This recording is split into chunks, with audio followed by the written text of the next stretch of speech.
Hey all, how are you doing? Great. Great. Yeah, I think we are room full. I think we can get started.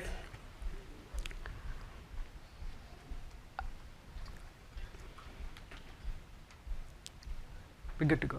Okay. So I'm Dilleswara Anupoju. I'm a principal engineer here at Comcast. I have total 15 years of working on several data structures, software engineering algorithms, service-oriented architecture, Java, Spring framework, and later on moved to cloud and platform-based technologies. And I'm also proud to be part of an amazing platform architecture and engineering team right here. We are like handful of engineers, but we support wide variety of workloads that support that's based on Cloud Foundry and Kubernetes, running on multiple clouds ranging from public to private clouds. And also we have a thriving developer community of about 3,000 developers and at least 1,700 Slack handles at any given point of time. And also we have about 46,000 AIs that are application instances that are currently running in production. And this clearly shows the tremendous growth and massive adaptation of cloud native way of developing applications, and also helping developers and improving the developer experience. That's all about me and our team. Just to get a little bit of you folks, how many of you have been actively working on microservice driven or event driven architecture? Yeah, that's pretty cool, like pretty much all of us. And it's the same journey for us too. We are also going through the same journey. I think it's about 5 years since we kind of started with microservices architecture, all the buzzword bingo. And I think it's time tested. I think it's time we should check like how we are doing with all the microservices architecture and also event driven architecture. So before I dive into this, I just want to touch upon a few things that are very critical for success for development of any software, complex software distributed systems. The most important thing is the people, right? When I say people, back in those days when we were trying to develop legacy applications, we have large number of people in the team, and there were a lot of we need to work on different aspects of the modules of the same application. But as time evolves and microservices architecture came into picture, the teams also, in a reflection to the way the microservices work, the teams also becoming smaller. This is the idea that's floating around Amazon 2-pizza team, where we can have a team of about 5 to 7 ideal, at the most a dozen people. And these teams are autonomous and empowered, right? These teams can work on their technology stack of their choice, and they are free to try different things within their team scope for whatever the service that they're assigned. The next important thing is the process. When I say process, we talk about agile all the time. Not only agile Scrum, but also test driven development, pair programming, and continuous delivery. These are some of the key process areas that we focus in order to drive the results. And the third important thing is the architecture and the technology and the tool set that we leverage. It is very critical. All these three areas are critical to better teams, and that has higher productivity and also profitability of the organization. So right now, for the scope of this talk, I want to just focus on the architecture and the technology piece of it. So back in those days when we started Monoliths, it almost sounds like monoliths are obsolete, and it's kind of caused all the misery that we had been through. But for the most part, I worked on at least dozen projects involving monoliths, trying to refactor them into the more modern microservices driven architecture or a cloud native way of building applications. And this is one of the famous quote by Martin Fowler, who is also very vocal about microservices and event driven serverless architecture. I concur with most of his opinions, and I agree, and I have been there, done that. So almost all the microservices stories have started with monolith that got too big, that needs to be broken up. So let's look at how to decompose these legacy apps, what it involves, right? So back in those days, these legacy apps, what we call monoliths, are not really bad. They're just layered, and they have typical persistence layer, business layer, and presentation layer, and they have best design patterns that back whatever that was available back then. But the problem with these legacy apps is that, what about metrics, monitoring, load balancing, routing? Everything is packaged into this, and then we started building those apps. That's when things becoming very tough to scale. So when we start to decompose these apps, for the most part, what I have seen, one of the mistake was assuming that all these apps, when you decompose, will fall into pretty much like a microservice or a small piece of app. But this is never the case in reality when I tried. Rather, what happens is you get some different kinds of apps that fall into different categories. Some of them are stateless microservices, which are LRPs, long running process, that kind of work request response cycles, and some belong to stateful apps. These are the most complex apps of all that use distributed global transactions, and the other ones are again stateless microservices, but they're very short lived, which we call them as events or functions. So along with the software, like the evolution of the design patterns and architecture changes, there's also corresponding evolution in the infrastructure side as well. You might have seen IaaS, PaaS, and CaaS, and FaaS. So all these applications can be majorly grouped into three categories: stateless microservices, stateful apps, and functions. And each of them have the corresponding platforms, which is popularly known as PaaS, CaaS, and FaaS, and the anything that starts with as a service.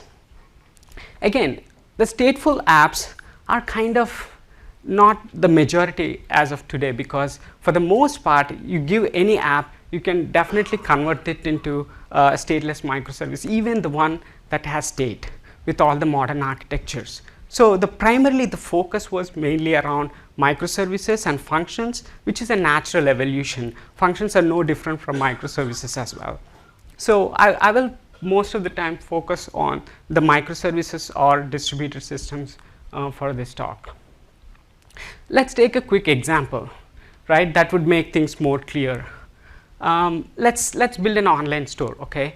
So I just took like top 3 domain models, which is customers, orders, and products. Of course, you'll have payments, reviews, ratings, shippings, a lot of other aspects, but at least for this example, right? Let's do the same online store in 2 different architecture style. One is the traditional monolith and the microservices way of doing it. So what do you see here? In the monolithic approach, we package customers, orders, and products into one artifact, and then we deploy it. What happens when there is a change in, let's say, orders, right? So you still have to compile all 3 modules together and then deploy it. So that is like, though there is a small change, the upgrades and updates are getting difficult as the change is complex enough, right? That's one side of it. The other side is the database. If you look at it, anytime you change database schema, you still have to rework all your app and refactor all the changes. So anytime you make a change, whether it's a database or application or any module, you still have to go through the complete build, compile, test, deployment cycle, which is not agile in our modern sense. So that's one of the obvious thing that we can see. The other problem is scalability, right? So anytime I want to scale, these monoliths will have higher startup times or bootstrap times, because there are so many things embedded as part of these modules. So these 2 problems kind of became bottlenecks for the teams, the agile teams, to move faster and deliver value. So what we ended up doing is, why can't we just break those modules into its own services, right? Customers, orders, and products, and have their own database. Because now anytime you change a schema in the orders, you don't have to really touch anything with respect to customers or products. And not only that, you can individually deploy these applications without touching the other, and you can even scale them independent of the other applications. So you can develop, deploy, and scale these services independent of each other without affecting and without any impacting. And also we move faster, because now we have teams that focus on, let's say team A focuses on customer, team B focuses on say orders, and team C focuses on products. So now we have 3 teams running the development in parallel, delivering the features much faster way in a sprint. So this is the primary motivation behind going towards microservices architecture. So, but there is no silver bullet in software. Is that straightforward? We can just take any monolith, just break them into pieces wherever you feel like, and then just run through it. And I've seen teams where they just started with the monolith, refactored into a microservice, and then they thought that, oh, this is not going to work. This is still having same issues that we have seen in the past. So probably what they ended up is created another modular monolith under the name of microservice. Let's see why that happens. So basically, whenever we embark on the journey of microservices, these are some of the key considerations that I have seen. The first and the foremost important thing is, how do we decompose this system into multiple services? That is the most important aspect of it.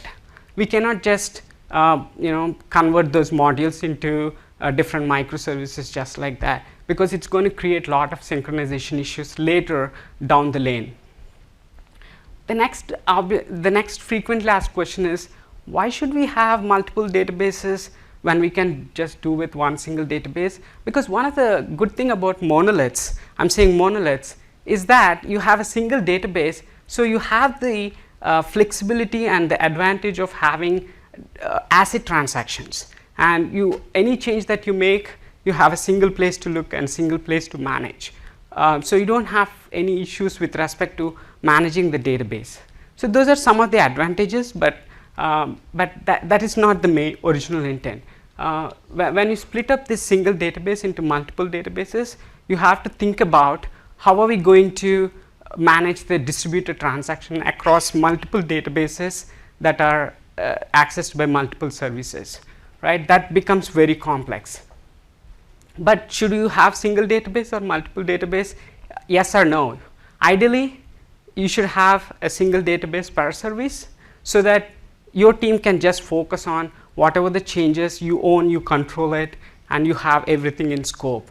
What happens if you use shared database is that when you have multiple teams, you'll have all issues with race conditions, deadlocks, read-write conflicts, data model conflicts, and also collaboration challenges, right? So the whole idea is to keep the teams autonomous, fairly independent of each other. So the thing is, you can use either, but always make sure when you use single database or multiple databases, that the scope is within the team for the most part, but both of them work. And the third thing, how do you manage distributed transactions? This is the toughest part. I'll take a deeper dive shortly. And the second and the fourth one, how do these services interact? Now we solve one problem, but then there's another problem that was introduced, especially in a microservices distributed world. Interacting with service is much more complex than you can imagine. And how do you handle partial failures? Because your service may go down at any point of time in the middle of a transaction. What would you do? How do you manage these distributed transactions? Because now you don't have the option of using the ACID transactions or the two-phase commit that you can use for any regular database across multiple databases, right? That's very challenging.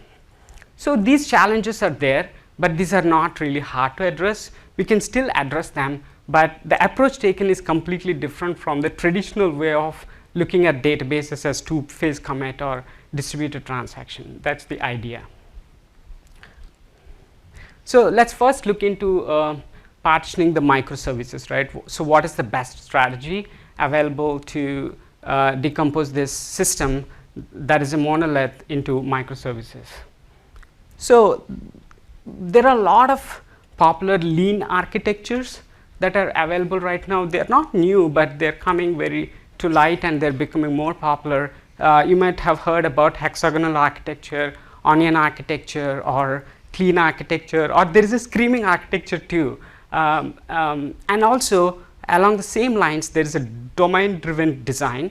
If you combine these two, the focus, if you look at it, the focus is mainly on the data, right? When you're building microservices, the hardest part is your data, not the apps, because I'm pretty sure all of you Java Spring Boot developers, you know how easy it is to spin a Java Spring Boot app. Given that you have a data model ready, like customer, products, and orders, and if I tell you the attributes, you can spin a Spring Boot app fairly quickly in a matter of minutes. But what is the hardest part is we don't worry about the entities, right, that are bound to a context and the use cases that we worry about. So these three are very critical, and along coupled with domain driven architecture, we can solve this problem fairly easily. And the most important thing about is all the inner layers don't have access to the outer layer, but the outer layers can reach to the inner layers, and these are all immutable objects. So the next important thing, we just talked about entities or domain. These domains are actually three types.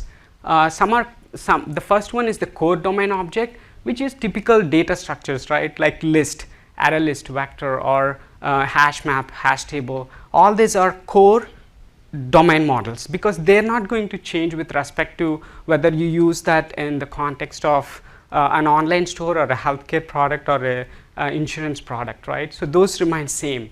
The next domain object is generic. These change based on the business problem or the use case that you're solving. And the third category is support domain objects. So you have to first identify what are the entities, what are the domain objects, and that are core, that are domain specific, and that are supportive. And even more important thing is the context. Any entity, for example, let's say in our online store example, we are talking about customer. So what do you mean by customer, right? So the customer mean different in different contexts. For example, in case of healthcare, customer probably mean a patient. In case of online store, it means buyer or seller, right? In case of it depends on the context. So the customer definition changes based on the use case you are trying to solve. Therefore, the corresponding properties and attributes also change, and also that leads to change in the business logic as well. So the context is king here. When you talk about domain, make sure you get the right context and attach it to your domain entities so that you will have better idea of your transaction boundaries. This is another critical aspect when it comes to distributed systems, right? Because now we have one app, now we have that app is, let's say, broken into 20 microservices or 40 microservices. Now how they're going to interact with each other, and the most complex part is how do you maintain that data consistency across the global transaction when a lot of services are having their own database. So the transaction boundaries we have to define based on the bounded context, just like we talked about. And these transaction boundaries are atomic, and always try to make it as small as possible. Ideally, a single transaction involves a single object. So that is ideal, but make sure you include as minimal objects as possible within the transaction boundary. So these tools and ideas or concepts help you to identify what are all the domain entities, the bound context, and the transaction boundaries. There you go. Now you got all the domain entities. Now you can start implementing microservices, right? Because once you know the entities and the properties, it's pretty easy to create a REST API. on top of that. So the next thing is, how do you handle the partial failures, right? When we are talking about distributed architecture, as I mentioned, anything can go wrong. Like for example, during the middle of a transaction, the service can go wrong, or there could be a misbehaving service that is pounding the other service heavily, causing higher response time hikes, or there would be a consuming service that is just waiting on due to some latency in the network, right? It keeps timing out and then retrying it. So anything can fail in a distributed system. So what is that we can take care in terms of like making sure these apps are highly available and fault tolerant. I'm not getting into all the details of how we usually design this distributed architecture, but on a very high level, you'll have some sort of gateway that takes care of user authentication, authorization, single sign-on, rate limiting, etc. Right? That any organization that requires. And then you have a DNS, and then a load balancer, and this load balancer could be a global load balancer which manages different traffic policies such as geolocation or weight-based routing, things like that. And also you have an LTM which takes care of local traffic manager, which takes care of SSL offloading and few other aspects. So what if this service instance is down? So what is the natural thing to do? Now we are talking about microservices, it's easy to scale them up, right, under an LTM. So even if one of the services is down, you still have other two services up and running. And the other important aspect is when we run this on platforms like Cloud Foundry, Kubernetes, each application instance runs on a different node. So let's say 3 application instances, so we have 3 different nodes on which this application instance is running. So at any time the node could go down, or even the application could go down. But the probability that all the nodes going down is very low compared to if all the application instances are running on the same node. And this is one possible case that can fail. What if we completely lost connectivity to the specific data center or a region because of a firewall issue or some network glitch, right? Your service is down again, despite having multiple AS or application instances on a availability zone. So what we can do is, this is not specific to AWS or anything, these concepts are same across any cloud or any platform. So within a region or a data center, always deploy your application instance across multiple availability zones within the region. So even if one of the site goes down, you're still good. There is no downtime, the business is not impacted. Even if one of the node is down, that's fine, you're still up and running here. Let's say majority of the nodes go down in other availability zone as well within the same data center or region. So make sure you deploy your application instances across regions. So what we are talking about here, have multiple application instances, deploy them across multiple zones within a region, and also deploy across multiple regions.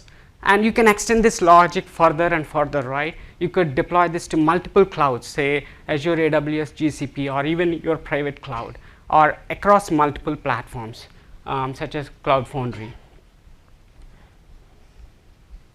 So in summary, what we are talking about when you go distributed architecture, the things that you can easily take care is make sure you have at least 3 application instances, and it is deployed across multiple availability zones, across multiple regions, multiple cloud and platforms. And the most important thing is you don't want to do this manually, isn't it? So always make sure every cloud provider or platform provides some sort of auto scaling capabilities. Always try to leverage those capabilities so that you don't have to be involved in terms of scaling up or down. And make sure you always configure your application health checks, right? This is SpringOne conference, we all use Spring Boot. Spring Boot provides a very good integration with respect to health checks.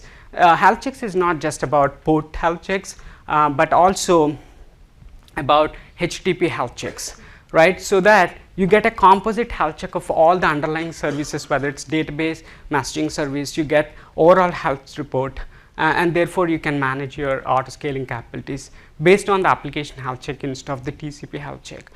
And the last one is also very important, have circuit breakers. Despite all this resiliency, availability, and fault tolerance, you still need service brokers, right? What if for some reason the request just made in flight to the instance that just crashed, right? So you should always have service broker, circuit breakers, just in case something fails, you have a fallback mechanism.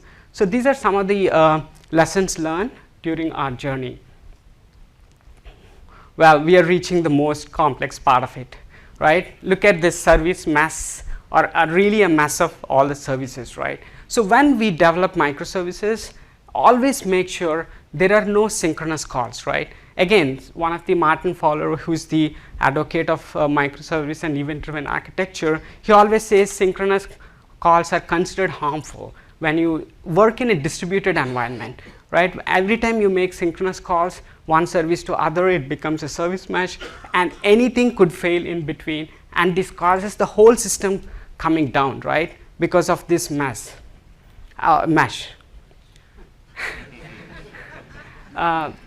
So what do we do, right? So always prefer asynchronous messaging style. What do we mean by asynchronous messaging style? Is event sourcing. What do I mean by event sourcing is create a data model that works for any use case. It really doesn't matter which use case you're trying to solve. This domain model is generic enough, because all we are talking about, what is the aggregate type, what is the event type, and timestamp, and the payload is very generic, right? You can always keep whatever the payload you want to keep it there, the JSON, like for example order created, order shipped, order approved, something like that. So this is a very generic model, and these events are immutable and they are strongly typed, because you can restrict that to a specific JSON payload, then it becomes strongly typed, but if you open it to any JSON structure, then it becomes a simple data structure. And these events operate at the component or service level.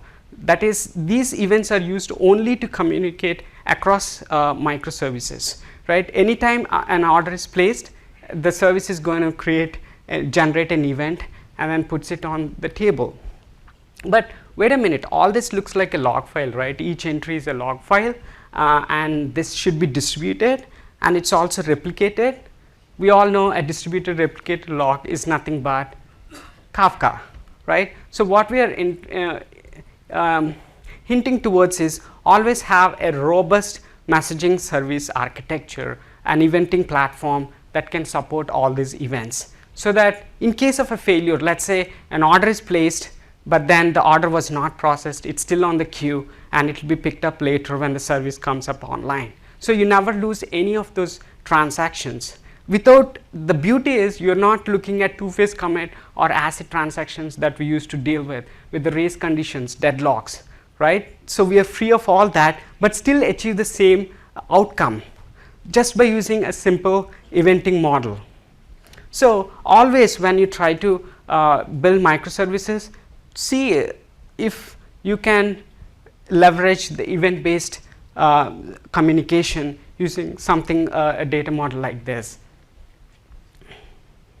So now look at this, what happens, right? It's not always microservices, it's always microservices plus event-driven architecture. If you want to get the best out of the distributed systems, always focus on adding events to it. Now the system becomes much more clean and much more resilient to failure with all the distributed architecture patterns that we just talked about. You can add as many services now as possible, right? The system can grow to 100, 140, it really doesn't matter, because everything has its own database. They always, it doesn't matter if one of the service fails, they always drop an event there. The listener is configured to subscribe to these events, and these the listener will take care of invoking whatever the trust endpoint is. So this is fairly resilient architecture based on microservices and events. The other emerging pattern what we have seen is command query responsibility segregation, which is not again new. All these names are quite new, but the concepts are pretty old. I studied all of this when I was studying in school, but this is basically based on the read-write service model, right?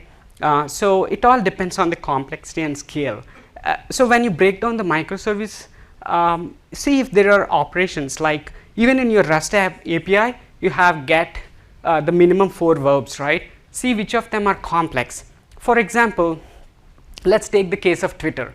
Like in Twitter, write is very simple. All they do is just they generate an event and put it on a log file or a messaging infrastructure. But the read is extremely complex, right? In case of Twitter, it's completely the opposite. So always they break down based on the complexity of the function or the event. So you can always break it down based on the read-write model. But whereas when it comes to enterprise like insurance or any other retail store, our reads are very simple, right? It's just a select query. I know there'll be a lot of joins and DTOs, but still the select query is simple, but the writes are extremely complex because we are dealing with whole lot of services with lot of business logic embedded on it. So these are some of the examples that we can leverage this pattern. And the natural evolution to this is the pipes and filters, right? So we just talked about events. Events are immutable structures. They're strongly typed, which means the JSON is kind of fixed because the order service has to know how product is created, right? They need to agree on some service contract. But whereas in case of functions, you don't have to. It could be any JSON, you just put it on a message broker, the receiving side will read it and convert, does processing and returns an output. And the most important difference here is this is within the service. So the only difference between events and functions or serverless architecture is that they always operate within a service, whereas microservices operate across services.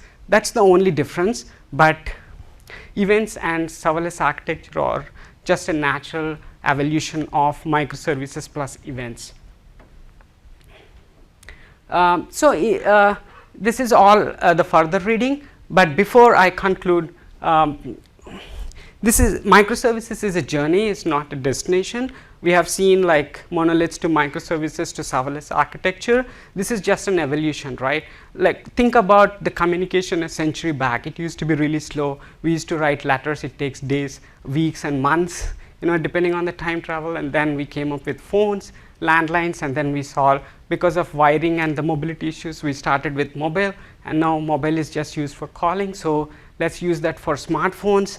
And now we have smartphones. Now we are working on how to use this data, petabytes of data that's streaming every minute. How do we make sense out of it, right? So it's always a natural evolution. Even this microservice architecture, I think it is time tested. I think it is working. If you follow these, some of the things that I just talked about, I think we just have to see how it goes with serverless architecture, which is catching up now in the IoT space. I think that's all for now. Thank you for listening.